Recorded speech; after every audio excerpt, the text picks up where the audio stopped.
En plein cœur de la saison touristique, les salariés de l'hôtellerie et de la restauration débrayent en Grèce.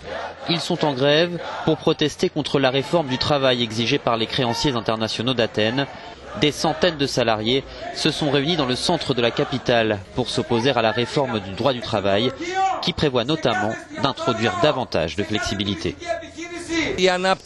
La croissance du tourisme avec 30 millions de visiteurs qui est censé bénéficier non seulement aux employeurs mais aussi à nous et au pays est un grand mensonge. Nous travaillons très dur et ils ne nous donnent rien. Notre salaire moyen est seulement de 420 € dans tout le pays et ils nous disent qu'avec ces salaires nous connaîtrons des jours meilleurs.